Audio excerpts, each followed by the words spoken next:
Hi there. Today we're going to be having a look at the database question from the 2018 CAT June paper in the Free State. So if you have a look at the question, we're going to be using this database, 5 MC Cruises. At the bottom of the question you'll find the data files that we're going to be using. Please download those. We'll extract them in a little directory similar to this. At this point, remember that when you're working in your full exam paper, you'll have other data files here as well. Seeing as we've just extracted this particular question, these are the only ones we have. Open the database and required, enable the content. And you will see here we have a management table, staff table, partial query that's been supplied, staff members form, and a members report. We'll be working with these. Let's have a look at the first question. So, first step is to make some changes to the management table. First one is set a property of the department field so that the text shrub will automatically appear in this field when a new record is added. Another way of saying this is to say add a default value. So we're going to open the management table in design view. We can find there our fields, department field, shrub, department default value is going to be shrub. Just type the words, you'll see Access will add the inverted commas that are required all by itself. Okay. And whenever you do this, it's going to ask you whether you want to save the table. Always make sure that you do. Now, if you were to type department, see the new one here is by default shrub. Let's have a look at the next question. Change the data type of the description field so that a text containing no more than 255 characters can be entered into this field. We're going to description. See, at the moment the field size is 50. We're going to make that larger.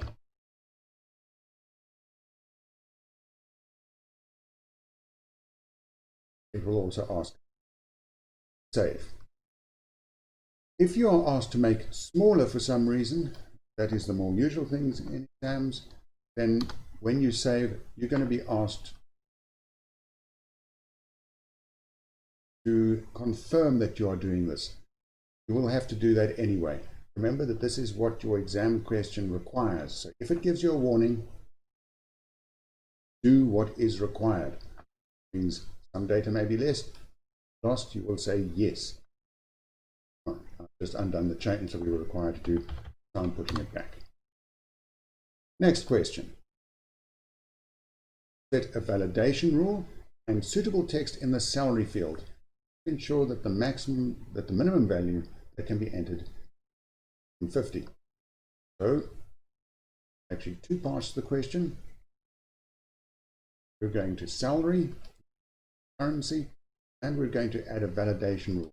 The validation rule is that it is going to be bigger than or equal to 150.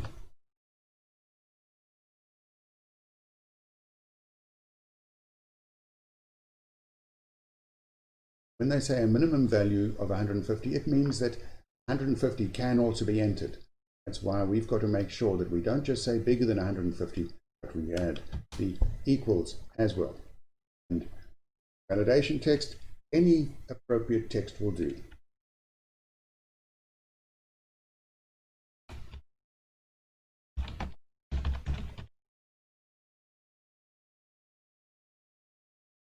Yes. Again, you're going to get that warning about integrity rules having been changed. You are going to say yes. Your data table will not be too large, so it won't take too long. You are also warned that existing data violates the new setting in the validation rule property. You want to keep this new setting? Yes. You're instructed to provide this, so even though you're getting the warning and even though some data will be affected, you are going to have to apply this. Now, once salary 140, I'm going to get this. Escape to leave, and we're back to our database. Change the field properties of the cell number field to accept data in the following format only.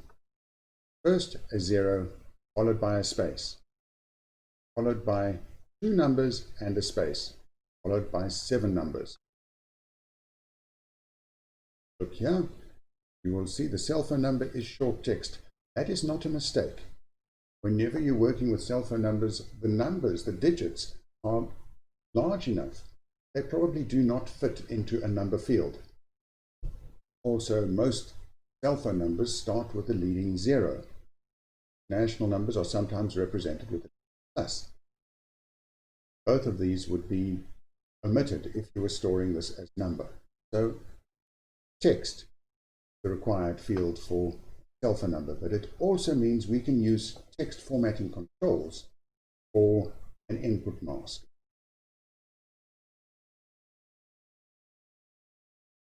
Right.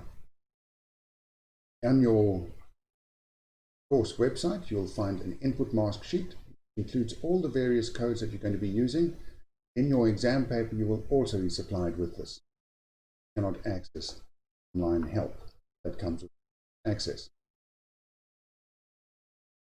First, we're told there must be a 0 followed by a space. Now, none of these specify an exact character. We can place that character there. Right, so we're going to start with the character 0 followed by a space in inverted commas. This tells access, display this literally in the field, character 0, and the user is not going to have to type this in. It will already be there. Then we need to follow this up with 2 digits. See that the symbol for a required digit is also a 0. So this time outside the inverted commas. That tells it place 2 digits that your user is going to have to type. Then we have to follow that with a space. So again, inside inverted commas, I've placed a space. Tells access, display the actual space character field. Last, we're going to have to follow this with 7 numbers. And these are also required numbers. So we go back, type 7 zeros. This is our input mask. An explicit 0 character followed by an explicit space. Then 2 required digits. Then an explicit space. Then 7 required digits.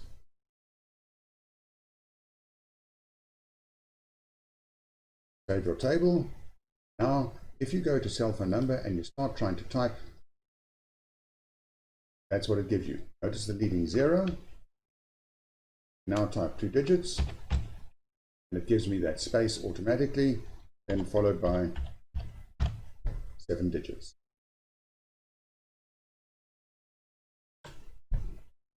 Okay, because I don't want to data, and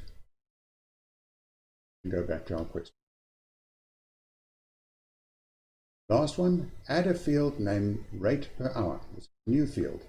Set the data type to currency and change the formatting to display South African currency. Enter the data in this field.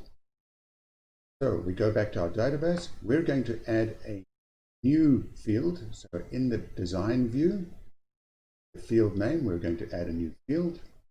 We're going to call this rate per hour.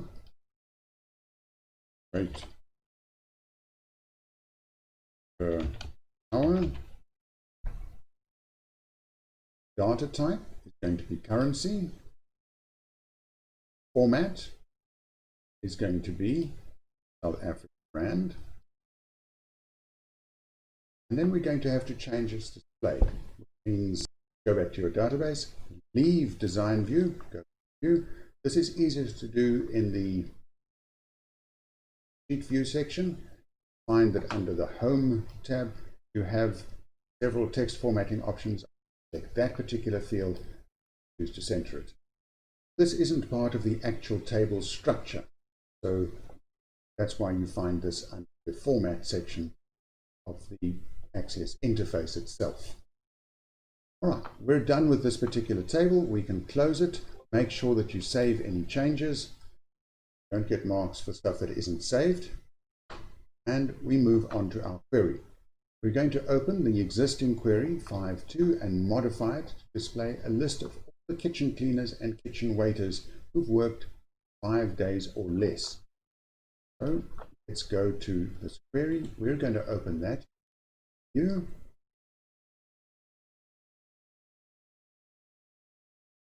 The fields were hidden. Don't let that worry you. You'll notice there is this little gray line down the bottom. It may be a different color in yours with the dots.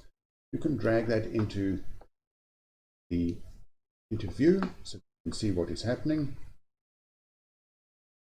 And here you find what they've already given us. They've given you a query which shows just cleaners.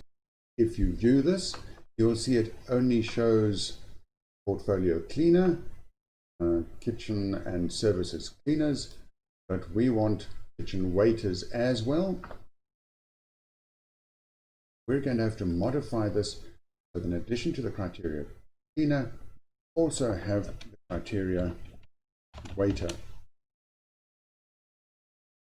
Now in review, we've got cleaner and waiter, but we also only want those who've worked for 5 days or less.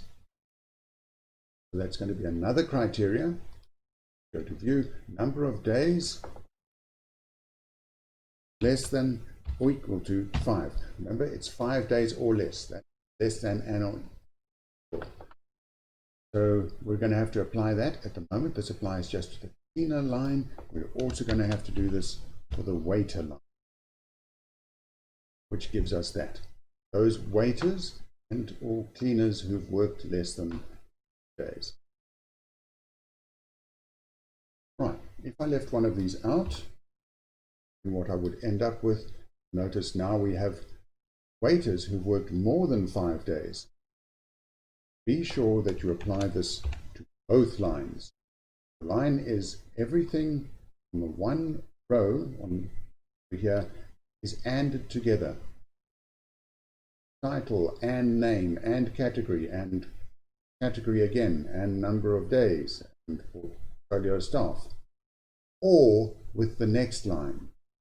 So where you've got two criteria like this, translates as cleaners less than equal to 5 or waiters less than equal to 5. Those two values have to be together for 9. All right, we can close that particular query. We're done. Next query. Meeting is planned for the ladies working on the ship. Create a query called 5.3 query based on the staff table. Show only the title, name, and category fields. Let's start there. So we're going to choose staff table. We're going to create a new query. Use the wizard. We're going to show just the fields, title, name, and category. Title, name, and category. Next. Having done that, it must display all the records where the titles are Miss and Mrs. We're going to modify the design, and we're going to show where the criteria is Miss or Mrs. Notice that Access is adding the inverted comma for me.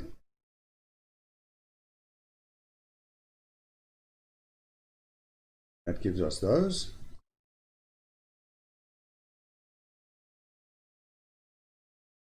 All Miss titles must be listed first, and Mrs titles. The easiest way to do this is just to sort it by title, and Miss comes before Mrs. alphabetically. So we are going to sort this in ascending order. Ascending. And there we go. We can close this query. Notice that I haven't yet given this the correct name. Remember, this is an exam paper. This is going to be marked by people who are trying to get through a lot of these in a hurry. They're not going to be looking for which of your several queries was the right answer. Make sure you give this the answer that is required. In this case, 5-3 query. Let's go to the next question. I'm going to make a new one, in this case, called query 5-4 query. I notice there is a difference in the names. Question paper will be consistent with the other names that were required and used. Create a calculated field called wages. Determine how much each employee will earn. We're going to base this off the staff table. This is calculated by multiplying the hours they worked per day by the number of days and multiplying by the rate they earn. Our rate is rand. So, go to our table, we're going to the staff table, and we're going to add a new create query wizard again. They say which table columns we need to display.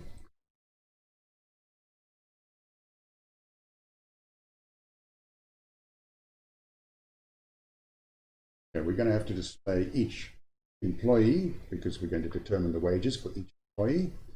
Let's go back to this. We're going to add name. They don't say whether these columns have to show or not. So to demonstrate that you don't need to show the columns, I'm going to do this one without showing them. But if you wanted those columns to show, all you'd have to do is add that to the set that was shown. Next, we're going to modify the design. At the moment, I have just the staff column showing. Let's create this new field. It's going to be called wages. So I'm going to type wages, colon. Everything before the colon comes the field name. Everything after it is going to be the formula that we're going to be using. And then we have hours per day. Notice that this particular field has a space in the name. If I'm going to work with a field which has a space in the name, I'm going to have to put this inside square brackets how Microsoft Access defines a field name. So, hours per day. Hours per day. Now, make sure that your spelling is correct. If your spelling is not correct, you will not be able to perform the calculation. So, hours they work per day by number of days. We're going to multiply this by number of days. Number of days, just like hours per day, also has spaces in the name. So I'm going to have to use square brackets again to define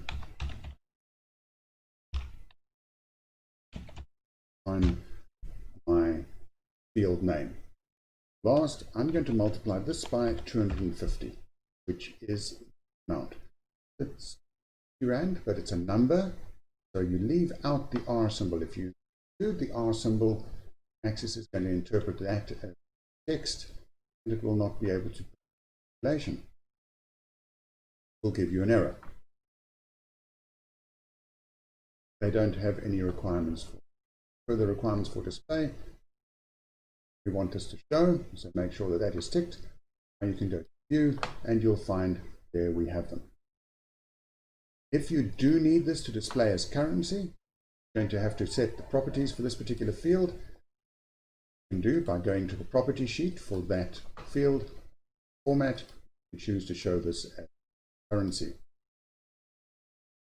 And there we have our query results, now with values displayed in your local currency, whatever is set for your local currency. Last, we need to give this the correct name. At the moment it is named staff query. You will have to close this query before you can rename it. If you try and rename without it being closed, you're going to get an error. Close the query before you save the changes and give it the name that is required in your question paper.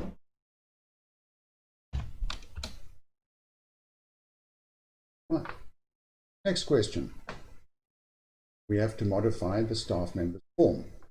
So follow the instructions as follows. We want to change the background color of the label. Header, we want to make this white and apply a border to this control. And lastly, the heading must be centered. So let's go along. We're going to open this. We'll open it in Design View. Here is the header. We're going to give this a background color.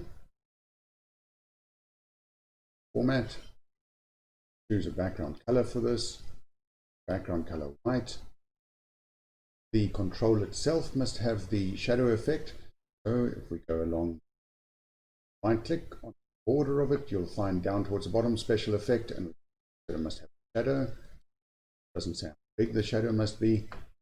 Go. The text inside must be centered. We're going to choose center. Don't center the control as a whole, but we can move the control around if we want to move it into the middle. That will just be an approximate middle, and you don't get marks for moving it around unless you're specifically told to. But you're getting marks for choosing center text that's inside the control. All right, next part of the question.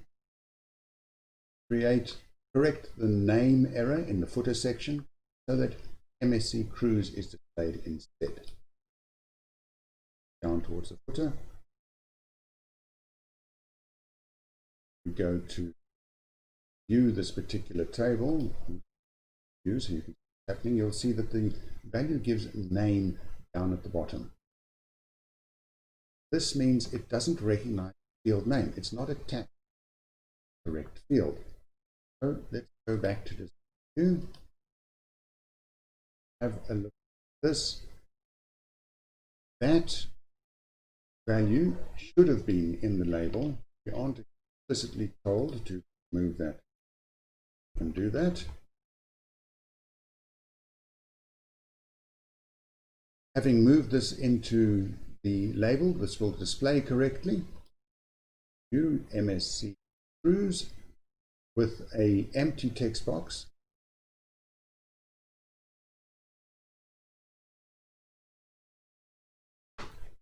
Currently, you'll see this registers unbound because we've not connected it to any particular control. We aren't instructed to, so we're not going to, but if we had to, then in the control source on the right-hand side property sheet, you can choose control field that this should be connected to. If the property sheet isn't displaying, you find that in the top menu. Last part of this question. Resize the image to resemble the one in the image. In this case, below.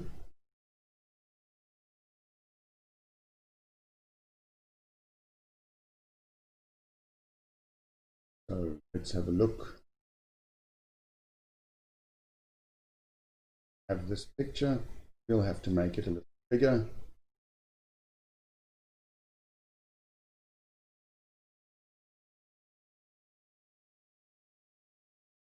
Hopefully sort the proportions out. Something along these. We want it to go further. All right, that takes care of the form. We can save our form. Make sure you save the form as always. And now we're going to have a look at question 6. We're going to open the report. Change the color of the labels in the page header section to red. We're going to open Design View as well. We're going to change the labels, page header, these ones. Hold down the Shift key to select more than one label. Change the font color red. Now choose Format, Font Color, Text Symbol. Add a function report so the current date is displayed in long date format, bottom of each page. This will be in the page footer. Here is our page footer. We can go to Design. We're going to add date. We're going to take just the date And you'll see by default it is already in long date format, otherwise you would have to format. This appears automatically in the header. You're going to have to cut, select your footer, paste appropriate. And here it is. If it's going to be on the very left, we may have to align this to the left. So if you go to format, okay, we're going to align that. Look at the report view, you'll see the bottom of the page. Well, firstly, our red labels, and as we scroll down to the bottom of the page, here is our date in long date format. Next, change function in the report footer so that the average hours worked each day is displayed. I'm going to go to the report footer, view and view. There is the report footer. At the moment we have sum of hours per day. We now need the average hours per day. Means we're going to change the sum formula to average. Remember, we're working in Access. Access, the sum formula uses function AVG. Don't confuse this with Excel. Excel uses the full word average.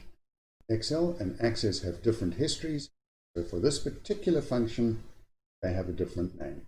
AVG for Access.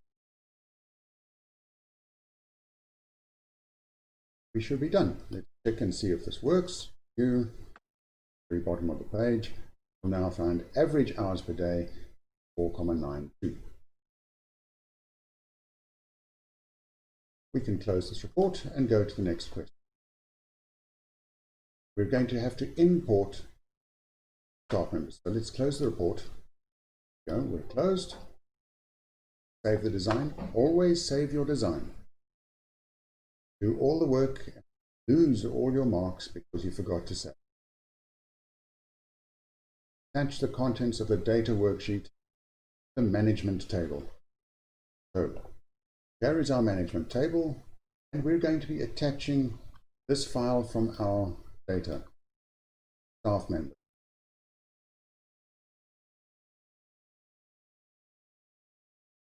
Go to external data. We're going to be importing from an Excel sheet. So you choose import from Excel, browse, find your particular file. Mine at the moment is saved under this particular exam paper, 2008 June. There is the open the sheet. We're going to append these to the records management table. Okay. These are the values. First row in the Excel sheet will be column headers. Two values we're adding. Next, if you want to, we'll just. All right. This is a problem for us. Field permanent doesn't exist. But if I have a look, listen, come back to it. If we have a look at the design of management, we have a field permanent employment. Let us check the Excel sheet.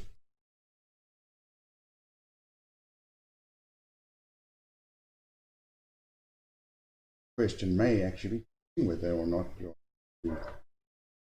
error permanent sitting on the sheet. I'm going to change permanent to match the column headings in our actual field. Save this. Save. Now we're not for import. Go back here, right click, import from Excel, send this to management table, 5 staff members sheet,